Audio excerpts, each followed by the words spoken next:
Hey, Visual Preacher community, it's Steve Thomason, and have I got a treat for you today?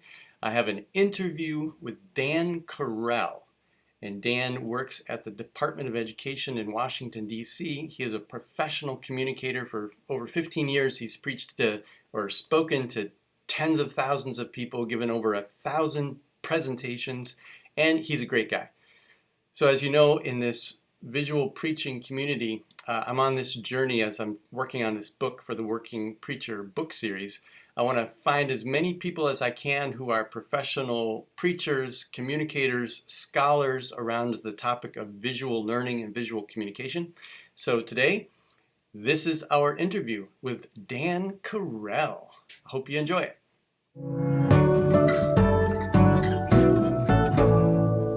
Hey, Dan, thanks for being with me on the podcast today. It's very, very happy to join you. Thanks. It's a special privilege because you are in our nation's capital right now. I am looking down into a hole in the ground that will soon be the Dwight D. Eisenhower. Is it a memorial or memorial or monument? In any event, it's going to be lovely. Right now, it's a group of Tonka trucks that are pushing piles of dirt from one place to the next. And it's supposed to be done in the spring of 2020. So that's my view. Actually, what I'm really looking at beyond that is the National Air and Space Museum and then the mall. And it's actually a full day here in D.C. That's cool. So tell us why you're in D.C. because you have a very special role to play in our nation's government for a little while. What are you doing? A little while, right. I am currently... my title has been changing and my job has been changing. I'm a political appointee in the Department of Education, and currently I am a senior advisor in the Office of Finance and Operations. And so I am working across a range of things from federal student aid to some civil rights stuff to the way that the U.S. Department of Education works, the way we hire people, the way that all this stuff happens. And so I'm kind of continuing a career that has been really consulting with organizations on how they operate. And right now I happen to be doing that from my little perch here in the U.S. Department of Education. That's so cool. Because I know that you are a lawyer, is your professional, that's where you started. You are a lawyer, you are a avid learner and voracious reader, and you are passionate about learning and about education. And the reason I wanted to talk to you today is because visualpreacher.com is a community primarily of preachers who are interested in using visuals for preaching. And I'm writing this book on visual preaching for the Working Preacher book series. And so I'm trying to find people who are experts, are passionate, are experienced with using visuals. And I know that you fit that bill on multiple levels. So tell me a little bit about what your background is in communication. I know you are a professional communicator and the use of visuals. So quick story of what you've done in that world. I came out of law school and I practiced law for 5 to 7 minutes before figuring out that it was not going to be my long-term calling. My wife, who kind of had supported and the whole law school enterprise, was a little surprised, possibly disappointed to hear this. I got a job. I remember seeing the job description, and it was longer and probably more corporate speak than this, but the job description was fly around the world and do presentations to executive teams on strategy, economics, and management research. So that was the job description. I was 27 or 28 years old. I saw the job description. I immediately knew that I was going to get that job somehow and do it. So we moved to DC. I took the job, and indeed, for 15 years, I flew around the world and did presentations to executive teams on management research. The sport that we played, as we played it, was presentations were at least 90 minutes long, usually 2 to 3 hours. Sometimes they were the full day. So you'd get up and start talking, sometimes at 8:30 in the morning, and with lunch breaks and stuff, you'd finish at 4. That was pretty typical. The shortest thing you might do, because you're flying at least across the country, if not across the world, to go do this thing. And so the least you'd do would be at least 90 minutes. And so that was a short presentation, was an hour and a half. And you were generally presenting, 30 to 100 pages of material, and the material was very intentionally developed graphical content that was meant to express something about employee engagement and retention, or about the digitization of a product or service line, the disruption of your industry, or the way that certain aspects of risk management could be better handled, whatever. So that was the sort of thing that we were doing. And I did, I did between 800 and 1,000 presentations. And so we had a group of kind of a posse of about 6 or 8 of us when I started at the company in 1999 that were doing this. And the company was smaller. The company grew. By the time it was over with, just by attrition and continuing to show up, I wound up being the senior person in that group. And there were maybe 100 to 150 of us that were doing that work. So what was fun was I went from the guy who did 100 presentations a year to being, really having the privilege of doing 40 or 50 a year, but then spending a lot of time with newer staff, and in some cases more experienced staff as well, helping them to get better at what they did. And, as I would tell everybody, even Serena Williams has a coach. And so it doesn't matter how effective you think you are at public speaking or at, graphical content development or whatever, it is critically important to try and keep getting better. And so I got the chance to be coach to some really excellent speakers and did it all over the world. Wow. That's cool. So all of the preachers who are listening to this right now are like, he's so far out of my league, I can't even relate. But what that makes you is an expert in your field. And so my question for you is, as I was listening to the kind of content that you were delivering, that's really heavy stuff, like important corporate manufacturing, business law, all that kind of stuff could become overwhelming data for the human brain, right? Yep. So why do you think visuals are important for any kind of communication, but especially for the work you were doing? Right.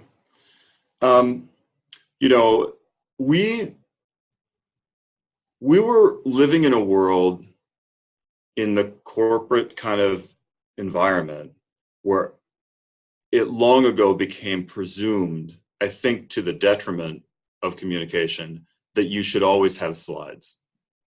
So that was the point of departure, right? So the point of departure, it seems to me, in church is that you presume that you don't have slides. And so the consideration is, well, maybe we should have, and I don't mean to just say slides, but it's presumed that you don't have anything visual. And you're thinking about, hey, maybe we should. Maybe this could make it better. And unquestionably, in some cases, it can. Of course, the presumption is all the way the other way around. And everyone knows from having been to meetings that death by PowerPoint is a thing, I mean, the Centers for Disease Control is like on top of it. Right? It's bad. And so if you disconnect the idea of visuals from what they are meant to do, it can be, worse than nothing.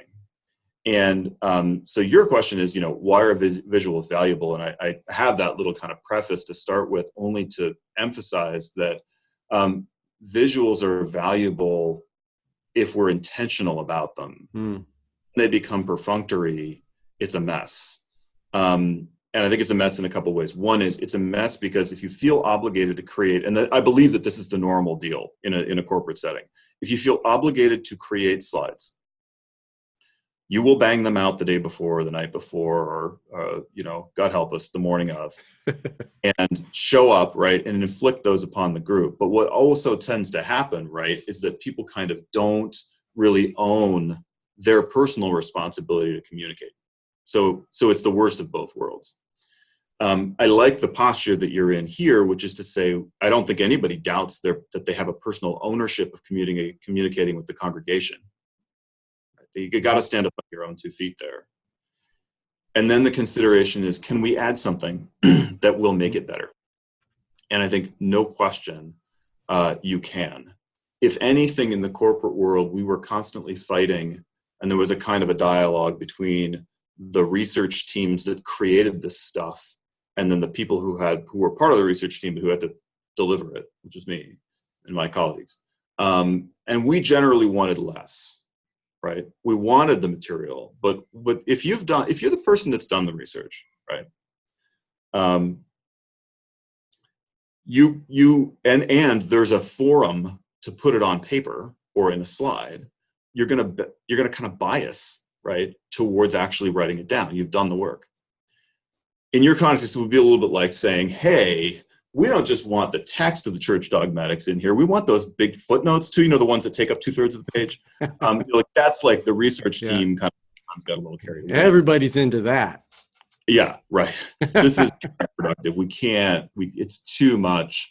And what I would say, one of my kind of general refrains in working with speakers and research teams was, you cannot force the audience to a choice between listening to you talk or reading what's in front of them. They make them choose.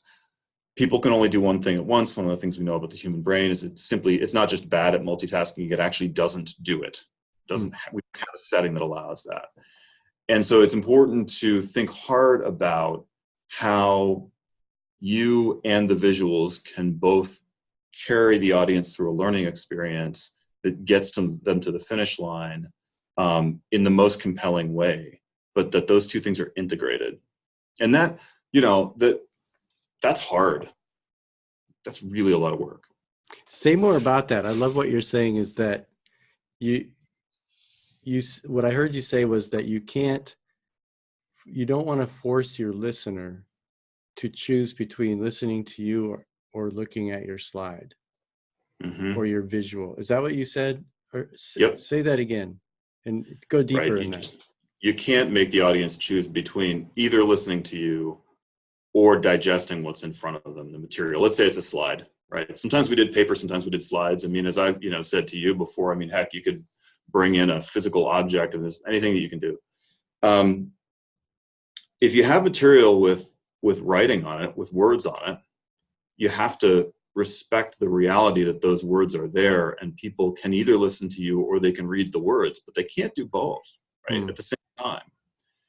And what is natural for speakers is they already know what's there, right? They already know what's on the page.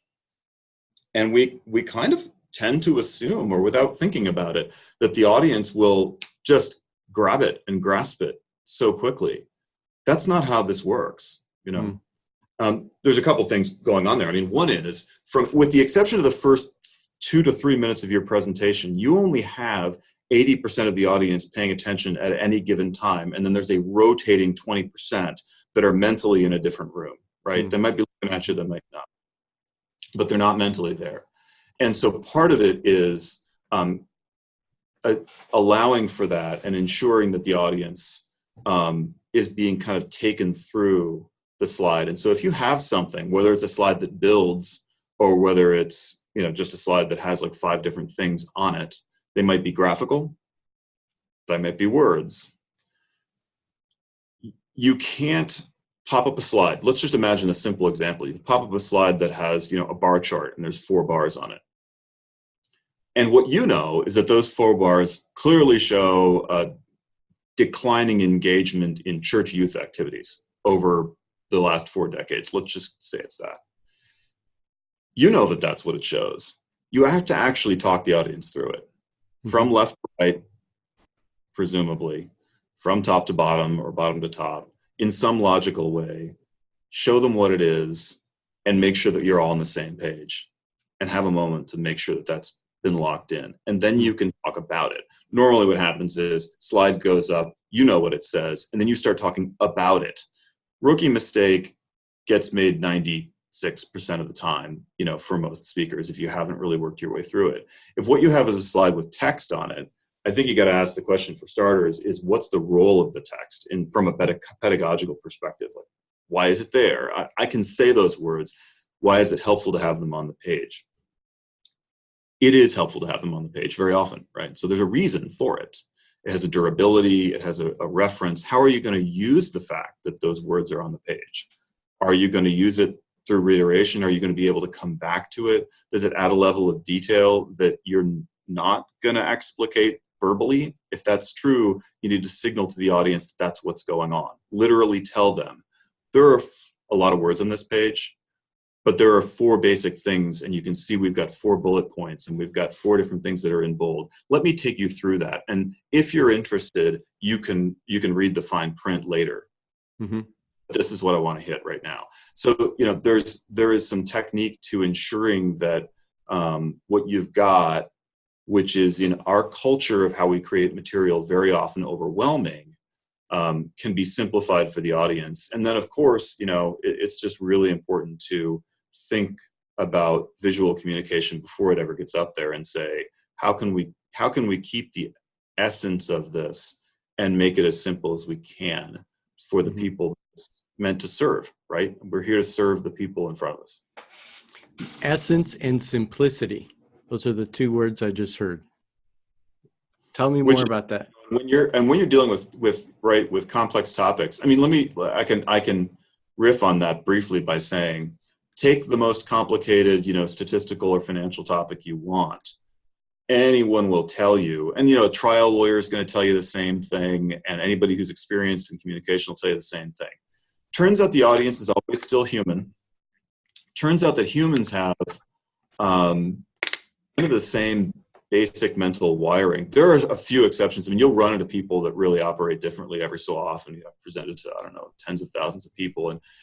And so, sure, there'll be a few that operate pretty differently mentally. But for the most part, they're humans. They operate in roughly the same way. I've taught enough Sunday school to know that it doesn't actually matter if the humans are 9 years old or it's all the same. And so, anything that seems like, if you let yourself, the maxim that we went by was that you're not teaching stuff, you're teaching people, right? I mean, it's the people. So colloquially, we might say, hey, what are you preaching on? I'm preaching on, I'm Leviticus or whatever. I know you that's your favorite book. So, the blood sacrifice, especially. I'm a lawyer, man. I'm a lawyer. I get back. No, and that's the wrong way of conceptualizing it, right? Of course, like what you're teaching is the people. And so the question is, am I teaching a confirmation group? Because that's going to have a certain culture to it, a certain kind of aspect to it. Am I teaching 9-year-olds? Am I teaching, a certain group or whatever, or the whole congregation? That's what you're teaching, right? And then the stuff that you're teaching has to fit into that. But it's primarily an interaction between you and them.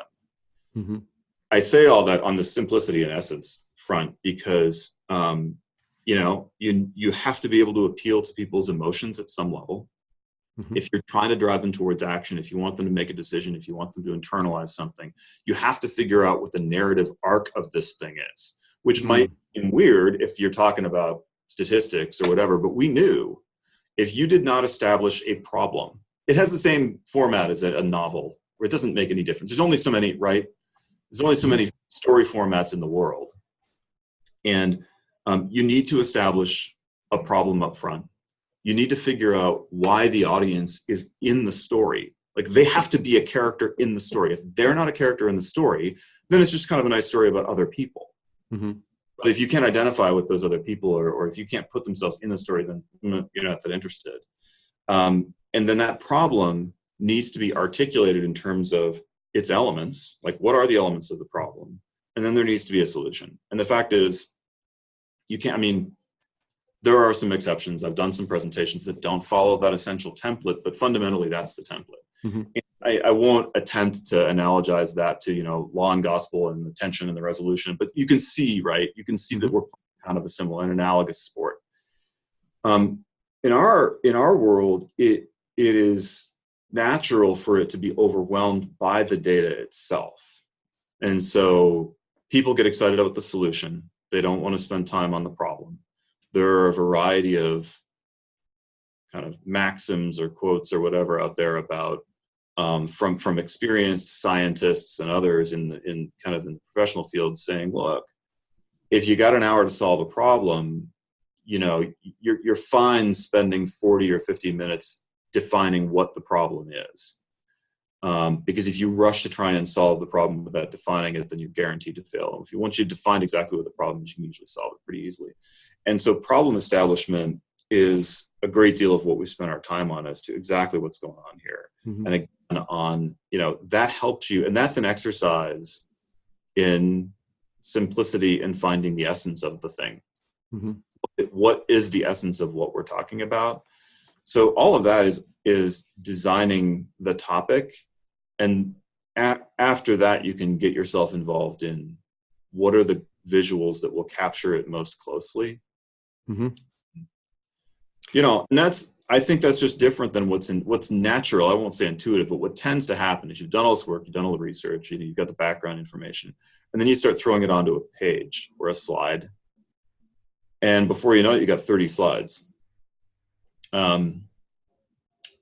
That's too much. It's unlikely that those 30 slides are actually what you need.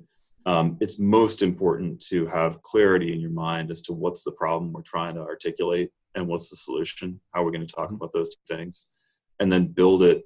Really, I mean, the way I would talk about it with people is if you've got an hour, to be realistic, if you've got an hour, you probably are talking about 20 slides, maybe 30 slides.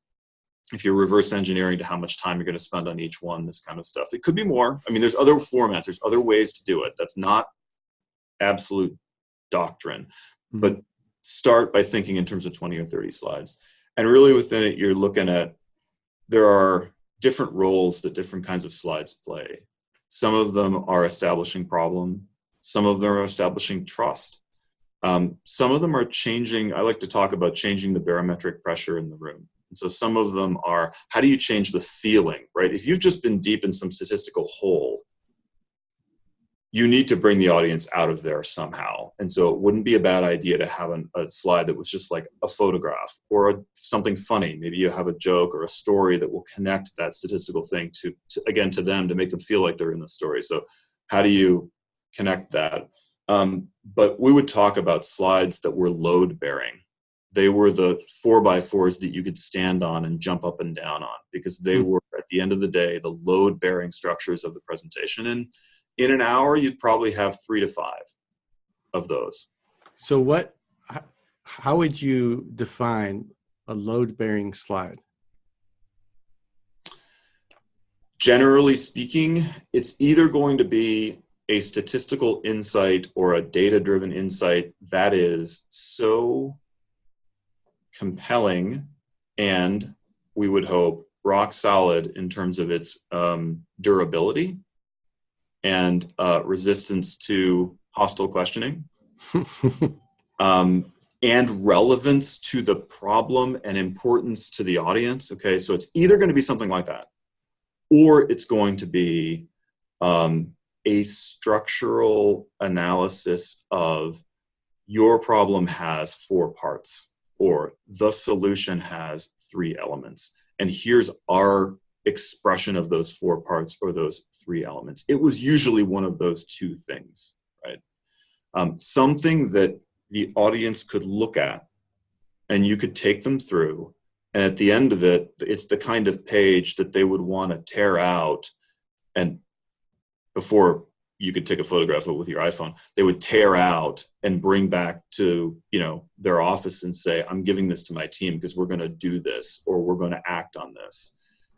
That's a load bearing slide. The other stuff, it's a tremendous relief to realize that in an hour or 2 hours of presenting, you actually only need, 3 to 5 slides. The other way to say it's a load bearing slide is, if the other stuff was transitional, building trust, changing the emotional environment of the room, whatever, you could actually get away without even having those slides. Like if you had to just get up and sing for your supper, right?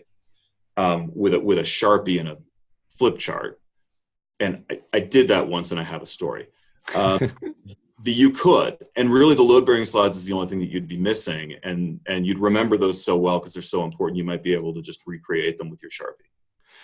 So you're saying, as you think through now, most preachers, hopefully they're not taking an hour or an hour and a half, right? Some do. You know what? I'll tell you, if they're good, I just have this opinion, right? Yeah. If you're good, when people, whenever this would come up on is it too long, or can we get away with this, or whatever. And my thing too, we had it was so fun. We had tons of young staff. We pretty much hired from East Coast, like Brown and Harvard and whatever, people, very talented people, but not necessarily all that experienced. And I had one answer to them, and my answer was, you can get away with absolutely anything as long as it's awesome.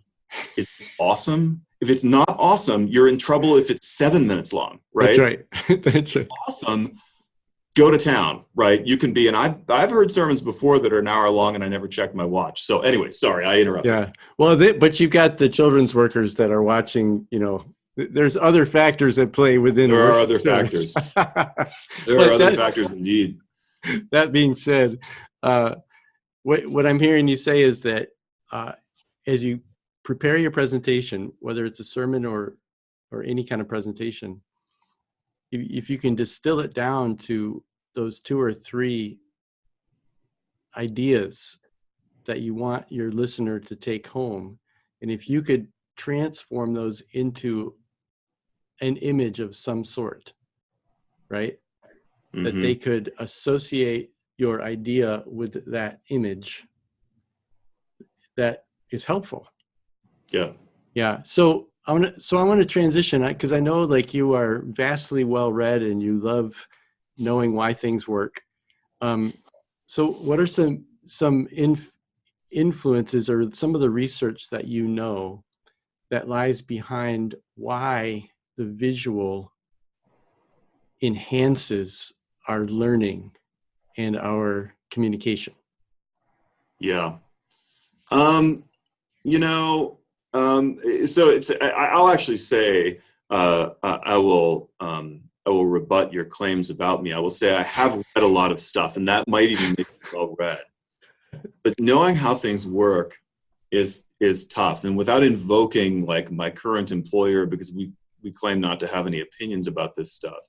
But the idea that there are different learning styles, I'll just say is contested without, and I'll pass no judgment on it, right? But I think just that statement is, I make it only to point out that humans are really complicated. And I know from my experience in education that as a student, everybody learns differently, and it's often very difficult to figure out how. And one of the things that we do know, I think,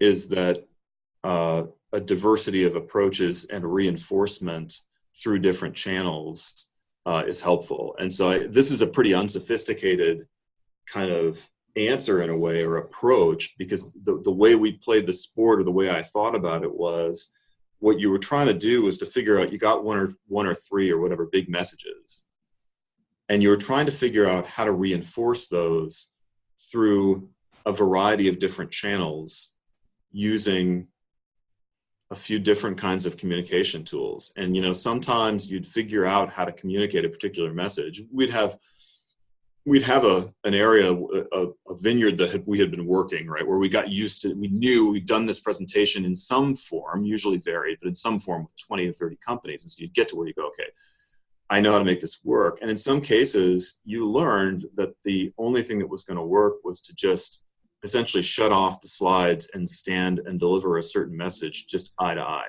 That, for whatever reason, that was the way it worked. Whereas there were others, and usually we would learn that there were, a handful, there was 1 or 2 or 3 pages or slides that were the thing that got the message across. But then it has to be said, but not for everyone. Right? All of those statements that I just made, when you're talking about an audience of 10 to 50 people, it was really more normally 15 to 20 or something like that at most. For us, you're generalizing, and you're also making inferences about what you think the audience got out of it, and those are not always correct. So I think on the science of visuals and why they're valuable, unquestionably they aid retention. I'm not certain that they aid retention better on average than other techniques that can be used. But given that you are going to improve retention and outcomes by using multiple modalities, and you're only, you've got your voice, if you want to have another modality, right, you need to think creatively about what that is, I know that you like to get up and do some gangster rap, from time to time. Oh yeah, that's my go-to. Yeah, that's kind of there's only so many modalities, right? But I am absolutely enthusiastic about people pushing into new terrain, which is to say, if the backdrop is PowerPoint, try anything other than that as well to add it to your repertoire, because variety, matters. Mm-hmm. Yeah, that's cool. So a couple more questions. You said something about a flip chart. Yeah. I want to hear the story. So I was in a place called Saariselkä. It's about 100 miles north of the Arctic Circle in Finland. And I didn't know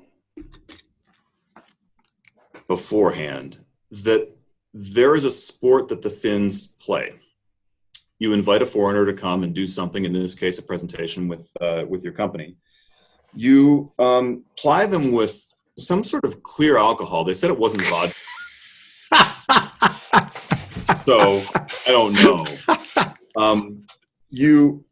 It has to be properly sequenced, okay? And this is the best of my, you'll understand my recollection, is that after that, put them in a sauna. And so it didn't seem like that much alcohol before you get into the sauna. After you've sweated for 45 minutes at 150 degrees or some crazy.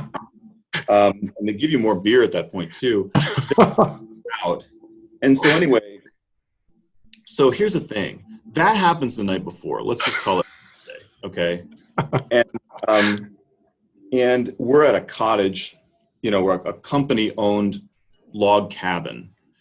And they kind of ensure that I get into bed that night, right? So the next morning I wake up.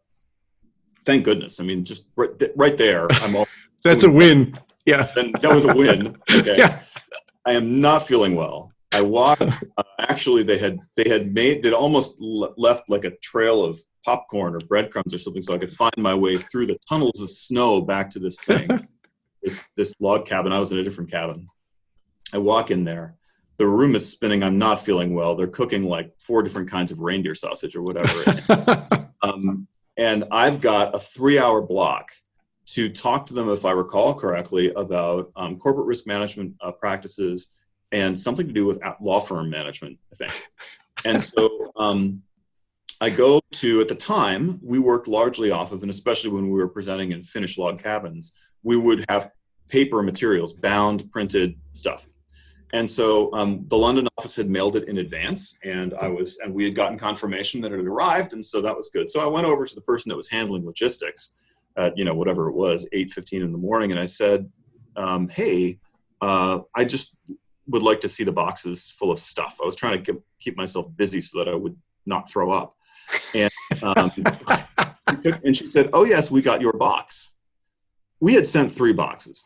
Oh no. Material, and 1 box was kind of like brochures, leave behinds, and other things, and then the other 2, one was for the one topic that was going to take an hour and a half, and the other was for the other topic that was the rest.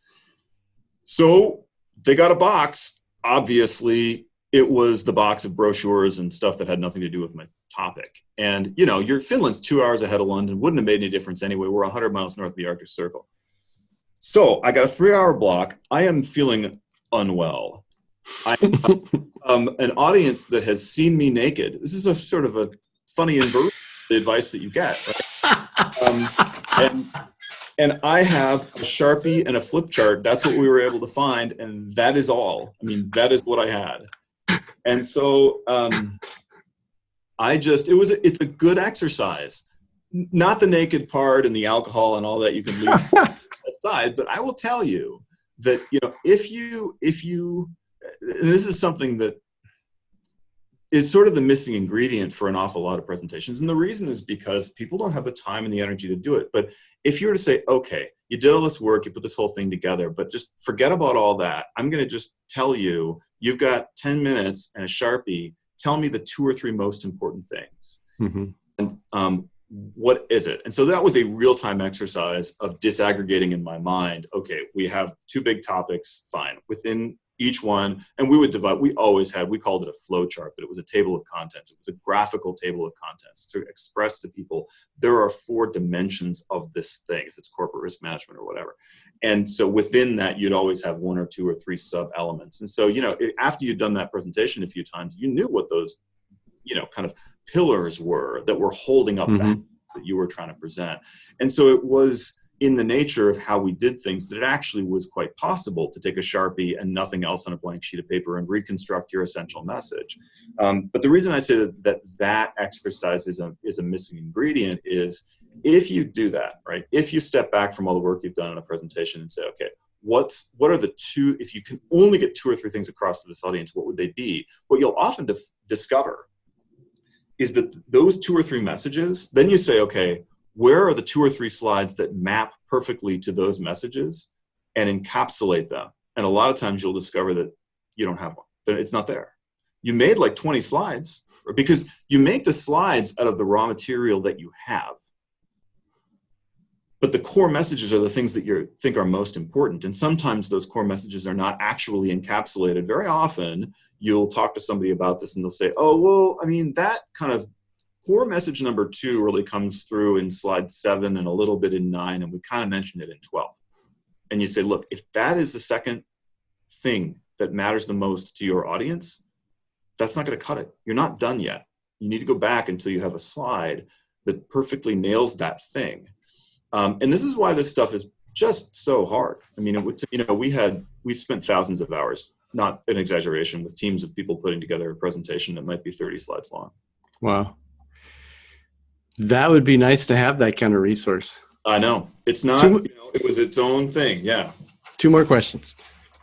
So who are some of your guiding lights in the field of visual communication that you could recommend to us to look at, to read? Well, on the reading front, I am a fan of, I'll say that some years ago, a colleague and I looked into the world to see what had been written. We were literally just trying to find a book that we could give to other people who are starting this. And circa 15 years ago, there was nothing. It was just terrible. And the stuff that was out there was embarrassing. It was bad. But then, so we considered writing our own book. We actually sort of put together a lot of the raw material, but never really got to the point of trying to get it published. And then a woman named Nancy Duarte started writing things, and I've never met her, but every single thing she says I agree with, and she says all the things that I would say. And so we looked at that and said, well, that's okay. There's no need for this book. We don't need to write it anymore. Honestly, that if you want a slim volume, and this covers like the whole gamut of presentations. There's a Harvard Business Review like corporate presentations piece that's a simple read that's by her that I think is comprehensive and correct. She has also written some things about the graphical aspect of presentations in particular. She's a sort of a creature of Silicon Valley, and so she's maybe more into some of the graphical and tech stuff, and even I am certainly.